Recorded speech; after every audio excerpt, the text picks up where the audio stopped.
अस्सलाम वालेकुम दोस्तों, कैसे हैं आप सब। उम्मीद करता हूँ कि आप सब ठीक ठाक होंगे, खुश होंगे और अपनी लाइफ एंजॉय कर रहे होंगे।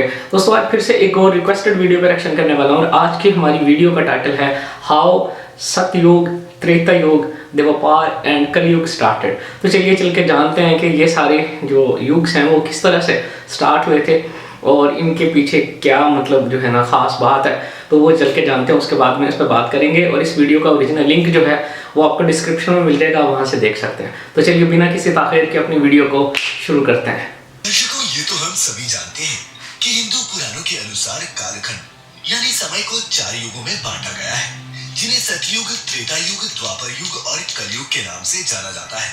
हिंदू पुराणों में ये भी व्याख्यान मिलता है कि जब किसी कालखंड में उस समय की परिस्थिति और मानकों के अनुसार धर्म का लोप होने लगता है, उस समय भगवान श्रीहरि अवतरित होकर अधर्मियों का नाश करते हैं और फिर तीनों लोकों में धर्म की पुनः स्थापना करते हैं। यही वो समय होता है मित्रों, जब एक नए युग का प्रारंभ होता है। लेकिन मित्रों, क्या आप ये जानते हैं कि इन चारों युगों की शुरुआत कैसे हुई और अंत होगा तो कैसे होगा? जानेंगे इन्हीं सवालों के जवाब आज की इस वीडियो में। नमस्कार और स्वागत है आप सभी का काफी इंटरेस्टिंग है इस नई वीडियो। मित्रों, वैसे तो हिंदू धर्म शास्त्रों के अनुसार इन चारों युगों का कई बार पहले भी परिवर्तन हो चुका है, परंतु ऐसा माना जाता है कि सृष्टि के आरंभ में सबसे पहला कालखंड यानी कि युग सतयुग था। सतयुग की कालावधि 4800 दिव्य वर्ष अर्थात 17,28,000 मानव वर्ष मानी जाती है। मित्रों, ऐसा माना जाता है कि इस युग में मनुष्य की आयु 1 लाख वर्ष के करीब होती थी। साथ ही सतयुग में मनुष्यों की लंबाई भी आज की तुलना में काफी अधिक होती थी। इस युग में पाप की मात्रा 0 अर्थात 0% थी, जबकि इसी युग में पुण्य की मात्रा 20 यानी कि 100% थी। फिर भी इस युग में श्रीहरि मत्स्य कूर्म वराह नरसिंह रूप में अवतरित हुए। अब यहाँ सवाल ये उठता है कि जब सतयुग में पाप ही नहीं था तो फिर श्रीहरि ने इन रूपों में अवतार क्यों लिया? तो मित्रों, आपको बता दूं कि जब परमपिता ब्रह्मा ने इस सृष्टि की रचना की थी तो उस समय देवों, मनुष्यों, नागों, गंधर्वों आदि के साथ साथ दैत्यों की भी उत्पत्ति की थी ताकि सृष्टि का संतुलन बना रहे। और इसी संतुलन को बनाए रखने के लिए सतयुग में श्रीहरि शंखासुर, हिरण्याक्ष और हिरण्यकशिपु का वध करने के लिए विभिन्न अवतारों में अवतरित हुए।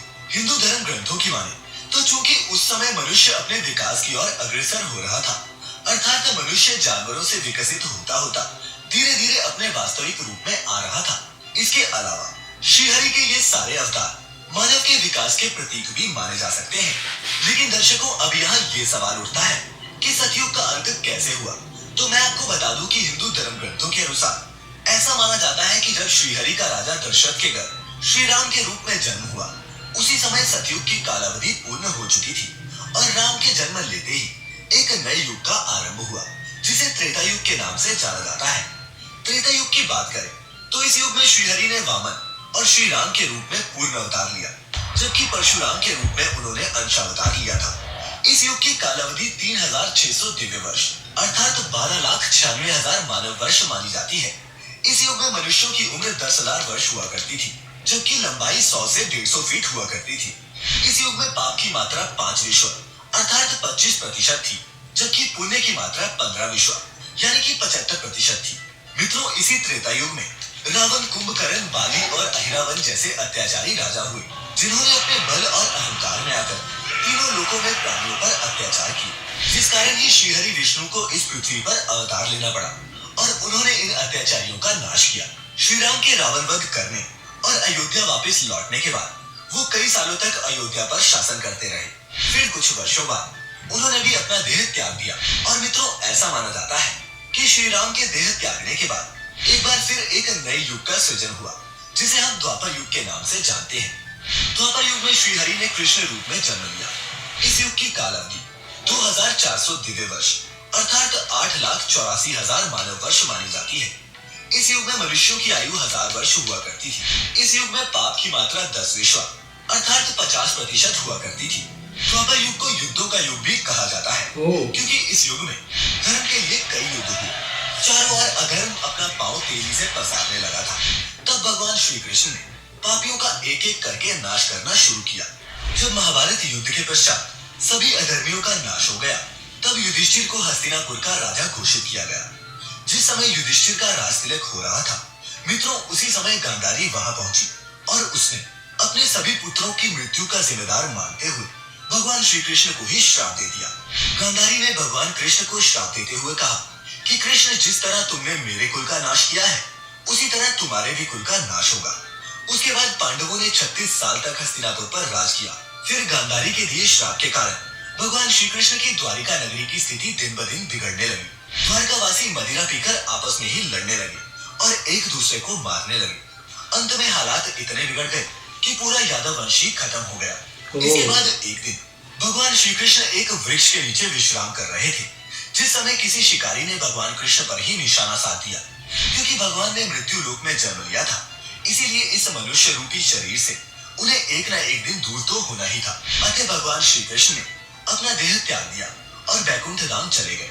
उधर जब इस बात की सूचना युधिष्ठिर को मिली, तो उनको भी समझ आ गया कि अब उनके जीवन का उद्देश्य भी समाप्त हो चुका है। द्वापर युग इस समय अपनी समाप्ति की ओर था और कलयुग का प्रारंभ होने वाला था। इसी बात को ध्यान में रखते हुए युधिष्ठिर ने हस्तिनापुर का राजपाल परीक्षित को दे दिया तथा खुद चारों भाइयों और द्रौपदी के साथ हिमालय की ओर अपनी अंतिम यात्रा के लिए निकल पड़े। फिर पांडवों के हस्तिनापुर से निकलते ही कलयुग का आरंभ हो गया। और मित्रों, आज हम इसी कलयुग में जी रहे हैं। इस युग में पाप की मात्रा 15 विश्व अर्थात 75% मानी जाती है, जबकि पुण्य की मात्रा सिर्फ 5 विश्व यानी कि 25% ही रह गई है। मित्रों, आपको ये भी बता दूं कि अभी कलयुग का प्रथम चरण ही चल रहा है और ऐसा माना जाता है कि कलयुग का प्रारंभ 3102 ईसा पूर्व से हुआ था। यानी कि अभी तक कलयुग ने अपने 5120 वर्ष ही पूरे किए हैं, जबकि इसके अंत होने में अभी 4,26,880 वर्ष बाकी है। परंतु कलयुग का अंत कैसा होगा, इसका वर्णन पहले ही ब्रह्म पुराण में किया जा चुका है। ब्रह्म पुराण के अनुसार कलयुग के अंत में मनुष्य की आयु महज 12 वर्ष रह जाएगी। इस दौरान लोगों में द्वेष और दुर्भावना बढ़ेगी। कलयुग में उम्र जैसे जैसे बढ़ती जाएगी, वैसे वैसे नदियां सूखती जाएंगी। बेईमानी और अन्याय से धन कमाने वाले लोग बढ़ने लगेंगे। धन कमाने के लोभ में मनुष्य किसी की हत्या करने से भी नहीं झिझकेगा। इंसान सभी धार्मिक कार्य करना बंद कर देंगे। गाय दूध देना बंद कर देगी। मानवता नष्ट हो जाएगी। लड़कियां बिल्कुल भी सुरक्षित नहीं रहेंगी। उनका अपने ही घर में शोषण होगा। अपने ही घर के लोग उनके साथ व्यभिचार करने लगेंगे। सभी रिश्ते नष्ट होने लगेंगे। और जब आतंक अपनी चरम सीमा पर होगा, तब श्रीहरि कल की अवतार लेंगे और पृथ्वी से समस्त अधर्मियों का नाश करेंगे। और मित्रों, उसके बाद एक बार फिर से नए युग सतयुग का आरंभ होगा। मित्रों, साथ ही आपको ये भी बता दूं कि अभी ये युग परिवर्तन का 22वां चक्र चल रहा है और वर्तमान युग के समाप्त होने के बाद ये अपने 23वें चक्र में प्रवेश करेगा। और इसी के साथ आज की ये वीडियो भी समाप्त होती है। हाँ जी, तो ये थी हमारी आज की वीडियो। उम्मीद है आपको भी पसंद आई होगी। यार, जिस तरह से उन्होंने बताया कि मतलब मेरे लिए बिल्कुल ही ना सब कुछ नया था। मतलब पहली बार सुना कि इस तरह से वक्त को जो है आज तक जितना गुजर चुका है उसको 4 हिस्सों में तकसीम किया गया है और एक एक हिस्से के अंदर पहला उन्होंने जो बताया उससे मुझे समझ में आया कि वो सिर्फ सच्चाई का दौर था। मतलब उसके अंदर जो है सच्चाई ही हर तरफ थी। मतलब 100% रेशो थी उसकी कि हर कोई सच बोलता था और अच्छे काम करता था। और उसमें उस दौर के अंदर जो बुराई है वो 0% थी। मतलब कहीं पे भी कोई किसी किस्म का जो है ना वो बुरा काम या गलत बात या झूठ नहीं बोला जाता था। उसके बाद फिर उन्होंने जो मतलब बताया कि उस टाइम पे जो है अपना तकरीबन 75% जो है 75% जो है वो सच्चाई थी और 25% जो है वहाँ पे कह लो कि बुरे काम या बुराई का हिस्सा आ गया था। और उसके बाद फिर से उन्होंने बताया कि वो कृष्णा जी ने जन्म लिया और उस टाइम पे फिर वो सारे सीन को चेंज किया। फिर तीसरा दौर जो है उसके अंदर जहाँ पे वो सारा सिनेरियो महाभारत वाला जो हम जानते हैं वो हुआ उसके बीच। और उसके बाद अब जो चल रहा है जहाँ पे उन्होंने बताया कि 75% रेशो जो है वो बुराई की है। मतलब बुरे काम, झूठ बोलना और जितनी सारी चीज़ें उन्होंने बताई एक्चुअली हम लोग जानते भी हैं कि ऐसा हो भी रहा है दुनिया के अंदर कि बहुत ज़्यादा मिकदार के अंदर बुराई हो रही है। लोग एक दूसरे की जान लेने से नहीं जो है ना मतलब गुरेज करते और अपने फ़ायदे के लिए कोई किसी को भी जो है ना बलि का बकरा बना सकता है। और दूसरे का जो है ना वो एहसास वो वाकई बहुत कम, मतलब 25% ही रह गया कि लोगों के अंदर से जो एहसास या इंसानियत नाम की जो चीज़ है वो तकरीबन ख़त्म होती जा रही है। तो कई सारी चीज़ें जो हैं वो उन्होंने ठीक बताई और कई एक चीज़ों पे डाउट भी है कि जैसे उन्होंने एक वो बताया कि इंसान जो है वो जानवरों से यूँ कह लें कि तरक्की करके और इंसान बना, जबकि ऐसा नहीं है, क्योंकि अल्लाह पाक ने इंसान को इंसान ही पैदा किया है और मतलब इस बात में कोई भी सच्चाई नहीं है। ये तो है कि कुछ कौमों पे अजाब आया और उनको जो है ना मतलब दूसरी जो है चीज़ों में अल्लाह पाक ने बदल दी, उनकी अशकाल जो है वो चेंज कर दिया, ऐसा तो है। लेकिन ये नहीं है कि इंसान जो है ना वो पहले कोई और मखलूक था और उसके बाद वो मतलब उसके अंदर कुछ तब्दीली हुई और वो इंसान से कुछ और बन गया या किसी और जानवर से जो है वो इंसान बन गया। ऐसा तो मैं नहीं मानता कम से कम, क्योंकि मुझे नहीं लगता कि ऐसा है। तो ये थी हमारी आज की वीडियो। अगली किसी वीडियो में मिलते हैं, तब तक अपना बहुत सारा ख्याल रखिए और चैनल को ज़रूर सब्सक्राइब कर लें ताकि मेरी आने वाली वीडियोस आप तक बाकायदगी से पहुंचती रहें। तो अपना बहुत सारा ख्याल रखिएगा। अल्लाह हाफिज़।